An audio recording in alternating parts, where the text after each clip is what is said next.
50 clásicos de la psicología, capítulo 31, Alfred Kinsey. El famoso investigador de la sexualidad Alfred Kinsey en realidad pasó más de la mitad de su vida profesional como zoólogo estudiando avisperos. En el campus de Bloomington de la Universidad de Indiana era conocido como un profesor de mediana edad más bien altivo que sabía más de bichos que de personas. Entonces, ¿qué le llevó a ser considerado parcialmente responsable de marcar el comienzo de la revolución sexual? A finales de los años 30, la Asociación de la Universidad de Indiana de Mujeres Estadounidenses pidió que se impartiera un curso para estudiantes casadas o que estuvieran a punto de casarse, y la tarea le tocó a Kinsey.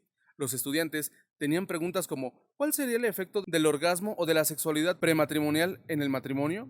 ¿Qué es normal y qué anormal en la actividad sexual? El escaso conocimiento que tenía había sido configurado por la religión, la filosofía o las costumbres sociales, y Kinsey se dio cuenta de que había más información científica sobre la conducta de los pequeños insectos que sobre el comportamiento sexual de los seres humanos. El médico inglés Henry Havelock Ellis había llevado a cabo el primer tratamiento desapasionado del tema, Estudios en Psicología de la Sexualidad, publicado en 7 volúmenes entre 1897 y 1928, pero fue prohibido por el gobierno británico, y desde luego, Freud había hecho que la sexualidad fuera un tema menos prohibido, pero nunca había dirigido una investigación científica a gran escala. Así que en 1938, Kinsey empezó a recopilar su propia información. 10 años más tarde, Kinsey y su equipo publicaban Comportamiento sexual en el hombre, el cual, aunque escrito para un público universitario, llegó a ser un sorprendente bestseller nacional, vendiendo más de medio millón de ejemplares. Se convirtió en una figura nacional y el Instituto Kinsey para la Investigación Sexual se hizo famoso. Ese libro fue seguido 5 años después por la obra de 800 páginas Comportamiento sexual en la mujer, escrito con Paul Gouvernail, Wardell Pomeroy y Clyde Martin. Los dos volúmenes, probablemente por lo embarazoso que resultaba pedir sus títulos en una librería o en una biblioteca, llegaron a conocerse simplemente como el Informe Kinsey. En el año de publicación del segundo libro, 1953, Kinsey apareció en la portada de la revista Time, consiguiendo las historias. La investigación que se llevó a cabo en los informes Kinsey fue uno de los grandes proyectos científicos de la historia. La financiación procedió de una combinación de la Universidad de Indiana y del Consejo de Investigación Nacional para los Problemas de la Sexualidad, dirigido por Robert Yerkes, famoso por su obra Los test de inteligencia y sobre la conducta animal, y respaldado por la Fundación Rockefeller. El estudio coincidió con avances en los métodos de investigación que permitieron muestras razonablemente adecuadas en grandes poblaciones, en lugar de tener que confiar en unos cuantos casos. Pero dada la naturaleza de puertas cerradas de la sexualidad, ¿cómo iba Kinsey a obtener información fiable? Las leyes en varios estados americanos permitían demandar judicialmente a quienes contasen sus historias, así que este equipo tenía que desarrollar un método de entrevistas que asegurase que sería anónimo y garantizarse la confidencialidad de sus confesiones. Hacían 350 preguntas sobre la historia sexual de los encuestados, y algunos de los entrevistados ofrecieron diarios y calendarios donde habían registrado su actividad sexual día a día.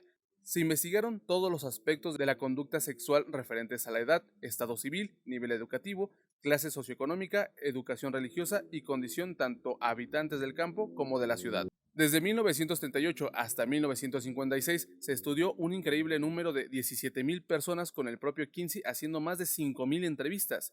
La sexualidad femenina se basó principalmente en los casos de 5,940 mujeres blancas americanas, además de 1,849 mujeres que entraban en otras categorías.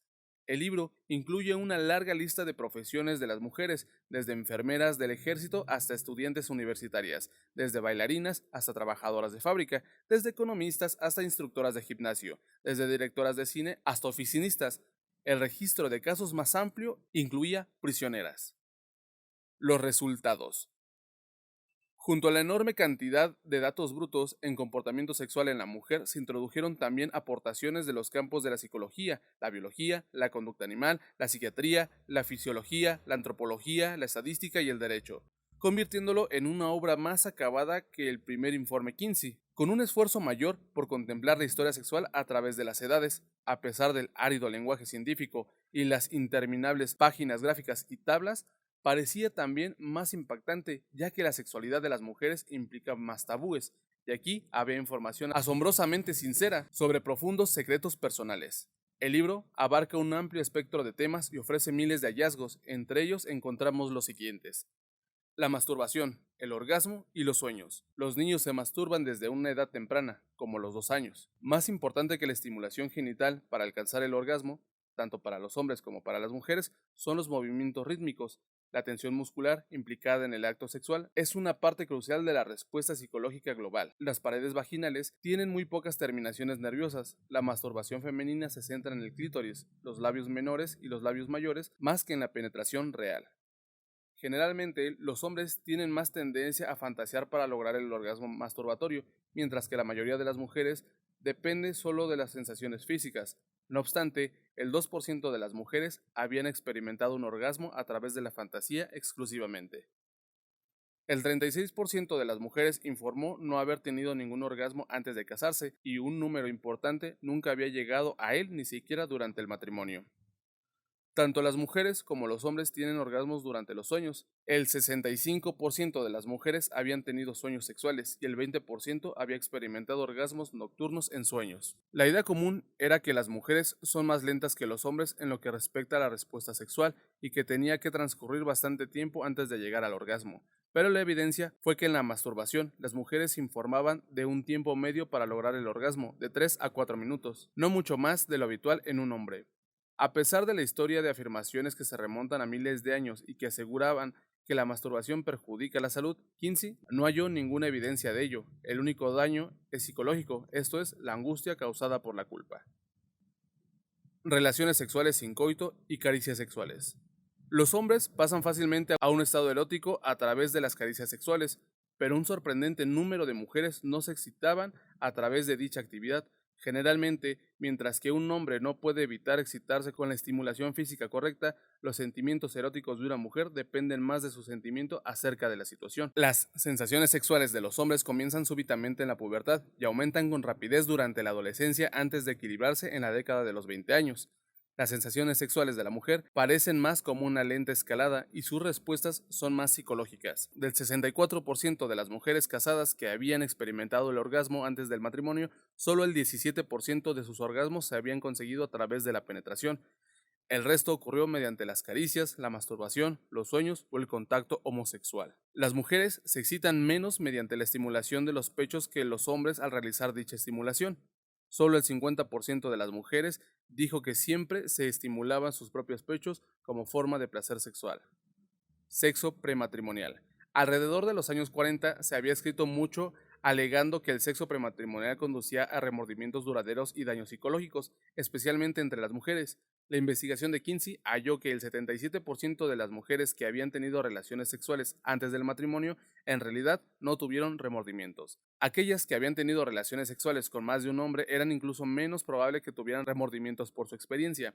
Kinsey concluyó que cierto grado de experiencia prematrimonial, promiscuidad, podría producir una relación más sana cuando la mujer se casase. Resulta interesante que el 83% de las mujeres que se habían quedado embarazadas como consecuencia de relaciones sexuales prematrimoniales no se arrepintieron de lo que habían hecho. Sexualidad extramatrimonial. A la edad de 40 años, una cuarta parte de todas las mujeres casadas en la investigación de Kinsey habían tenido relaciones sexuales fuera del matrimonio. Las relaciones sexuales extramatrimoniales alcanzaban su cenit a los 30 años y comienzos de los 40. El menor interés de las mujeres más jóvenes en el sexo fuera del matrimonio disminuía en áreas de un mayor interés sexual en su compañero y las exigencias de su joven marido respecto a la exclusividad sexual de su esposa. A pesar de su percepción común de que a los hombres les gusta tener aventuras sexuales con mujeres más jóvenes, en realidad muchos preferían tenerlas con mujeres mayores o de una edad similar, en parte porque eran más experimentadas sexualmente. Entre las mujeres que no habían tenido relaciones sexuales extramatrimoniales, el 17% decía que lo considerarían o al menos no descartaban la idea, pero entre esas mujeres que se habían descarriado, el 56% afirmó que probablemente lo harían de nuevo. Otros puntos fascinantes. La postura del misionero era simplemente una norma cultural europea y americana. Kinsey ignoraba el porqué. En otras culturas no era tan practicada y era poco empleada por otros mamíferos. El mundo occidental continuó favoreciendo esta postura, aunque es más probable que la mujer experimente el orgasmo si está arriba, porque está más libre para moverse y como quiera. Los hombres y las mujeres en un estado de profundo entusiasmo sexual tienen exactamente la misma expresión facial que la gente que está siendo torturada. A medida que el acto sexual alcanza su clímax, y en ambos sexos los sentidos del tacto y del dolor disminuyen y la visión se estrecha. Las mujeres cultas por lo general tenían más experiencia sexual, posiblemente porque se consideraban más ilustradas y menos sujetas a tabúes sobre la sexualidad femenina. Comentarios finales. Si Kinsey era biólogo, ¿por qué el comportamiento sexual en el hombre y su volumen gemelo se consideraron clásicos de la psicología? En la América de los años 50, la psicología se identificaba más con la conducta que con lo que sucedía en la mente, y su obra trataba de la conducta sexual humana. Su equipo quería mostrar que los humanos no podían evitar su herencia mamífera, clase animal. Respecto a la sexualidad, estamos destinados por nuestra fisiología a tener ciertas respuestas a determinados estímulos, aunque nos gusta pensar en el acto sexual como algo que tiene que ver con el amor. Kinsey intentó mostrar que tenía menos que ver con lo sublime de lo que nos gustaba creer. Sin embargo, como científico, Kinsey cometió el error fundamental de borrar la línea fronteriza entre los sujetos, la persona que entrevistaba y su vida privada. Los que le rodeaban, incluyendo a su esposa y sus colegas, se encontraron en situaciones eróticas y poco ortodoxas en nombre de la investigación. Este aspecto menos admirable del fenómeno Kinsey se muestra con claridad en la película Kinsey, 2004, protagonizada por Liam Neeson.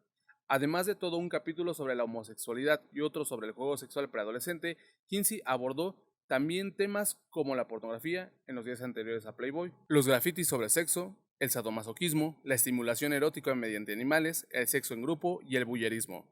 Los capítulos sobre la anatomía sexual humana y sobre la respuesta fisiológica durante la relación sexual y el orgasmo, con detalles explícitos, hicieron más por la educación de los americanos acerca de sus propios cuerpos que todo lo que anteriormente se había hecho. Todavía hoy es raro el lector que no aprende algo de estos apartados. Para los conservadores, la obra de Kinsey fue el comienzo de un deslizamiento cuesta abajo de la civilización y destacaron su inclusión de delincuentes sexuales. Se entrevistó a 1300 en sus estudios, pero Kinsey se veía a sí mismo como un Copérnico o un Galileo, informando de lo que veía en el mundo físico, independientemente de los dogmas teológicos o morales. Dado que el tema de su escrutinio fue la sexualidad, su fama era quizá inevitable. Alfred Kinsey.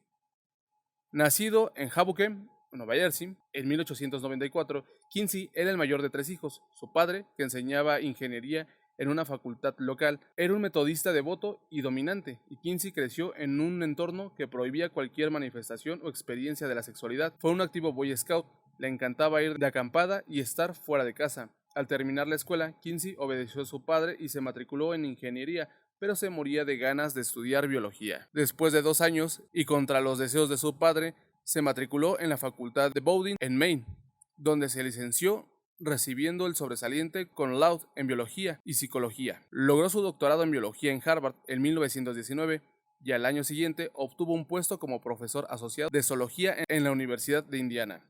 En los últimos años de su vida, Kinsey tuvo que luchar para continuar su investigación. Su meta era entrevistar 100.000 personas, pero en 1954 la expresión de los grupos religiosos influyó a la Fundación Rockefeller para que cancelase su financiación anual. Otros libros de Kinsey incluyen un libro de texto para la escuela muy utilizado, Una introducción a la biología, 1926, El sexo de las avispas, un estudio del origen de las especies, 1930, y El origen de las categorías superiores en las avispas, 1953-1935. Murió en 1956. 1957. Envidia y gratitud. El bebé solo puede experimentar un disfrute total si la capacidad de amar está suficientemente desarrollada, y el disfrute es lo que constituye la base de la gratitud. Freud descubrió la dicha del bebé al chupar como prototipo de la gratificación sexual. Desde mi punto de vista, estas experiencias constituyen no solo la base de la gratificación sexual, sino de toda felicidad posterior, y hacen posible el sentimiento de unión con otra persona. Un bebé que ha establecido de manera segura el objeto bueno puede hallar también compensaciones por la pérdida y las carencias en la vida adulta. Todo es percibido por la persona envidiosa como algo que nunca puede lograr, porque nunca pueden estar satisfechas, y por tanto su envidia se refuerza. En resumen, la manera en que de niños afrontamos el dolor y el placer condiciona nuestro punto de vista de adultos. Obras relacionadas: Anna Freud, El ego y los mecanismos de defensa; Harry Harlow, La naturaleza del amor; Karen Horney, Nuestros conflictos internos. R.D. Laing, El yo dividido. Jean Piaget, El lenguaje y el pensamiento en el niño. Y así, amiguitos, hemos llegado al final de otro capítulo en 50 clásicos de la psicología. Ha sido bastante nutrido, bastante bonito, estimulante y que se puede aprender un poquito más de bastantes temas. Espero que tengan un día bastante chingón, le estén pasando bien o no. Yo se los deseo, está ahí. Nos andamos topando en el siguiente audio, video o lo que esto sea. Bye.